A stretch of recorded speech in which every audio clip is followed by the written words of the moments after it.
আমের উৎপাদন ভালো হলেও সুফল পাচ্ছে না চাষিরা। রপ্তানিতে নেই আশানুরূপ সাফল্য। চলতি মৌসুমে 38টি দেশে 5,000 টন আম রপ্তানির লক্ষ্যমাত্রা থাকলেও এখন পর্যন্ত হয়েছে মাত্র 935 টন।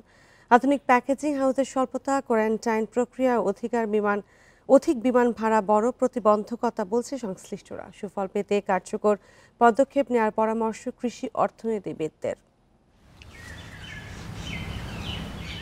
দেশে এখন আমের ভরা মৌসুম, কিন্তু ফলন ভালো হলেও ঈদের দীর্ঘ ছুটি সহ নানা কারণে এবার আমের বেচাকেনা তেমন জমে ওঠেনি, বাড়ছে না রপ্তানিও। চাষিরা বলছেন রপ্তানির জন্য আম সংরক্ষণের সঠিক ব্যবস্থা নেই। রাজধানী ছাড়া অন্য কোথাও তেমন শীতলীকরণ সুবিধা নেই, ফলে আন্তর্জাতিক মান অনুযায়ী প্যাকেজিং ও গ্রেডিং করা যাচ্ছে না। রপ্তানিযোগ্য আম উৎপাদনের জন্য সরকারি প্রকল্প থাকলেও এর সুফল তেমন মিলছে না। রপ্তানি আমরা ফ্রেশ আম করব না আসলে প্রসেস করব, এই ব্যাপারগুলো কিন্তু পরিষ্কার হতে হবে চাষিদের ক্ষেত্রে।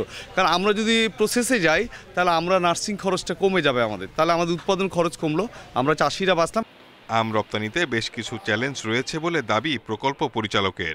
জানান সঠিক সময়ে কার্গো ভাড়া সহ সার্বিক বিষয় নিয়ে কৃষি মন্ত্রণালয় কাজ করছে।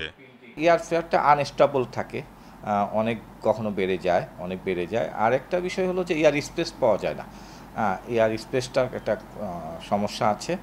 এই দুইটাই হলো এখন মেজর প্রবলেম। এই দুইটা মেজর প্রবলেম যদি কাটিয়ে ওঠা যায় তাহলে আমাদের মনে হয় ভালো হবে। আবার এবার আমাদের একটা গুড সাইন আছে, এবার কাতারে আমাদের ম্যাঙ্গো এক্সপোর্ট হচ্ছে। রপ্তানির জন্য কূটনৈতিক তৎপরতা বৃদ্ধির পাশাপাশি আম চাষাবাদের ধরনের পরিবর্তনের তাগিদ বিশেষজ্ঞদের। আম কূটনীতি আমাদেরকে বাড়াতে হবে, উৎপাদন এলাকা পরিদর্শন করাতে হবে এবং সেখানে দেখাতে হবে যে আমাদের যে আম সেটা গুড এগ্রিকালচার প্র্যাকটিসেস অনুসরণ করা হয় এবং আম যেটা রপ্তানি করা হয় এটা উন্নত মানের এবং ভালো আম। কৃষি সম্প্রসারণ অধিদপ্তরের তথ্য মতে এবছর আমের উৎপাদন হতে পারে 28 লাখ টনের বেশি। গত বছর রপ্তানি হয়েছিল মাত্র 1321 ton. Shahid Ahmed, Independent News, Dhaka.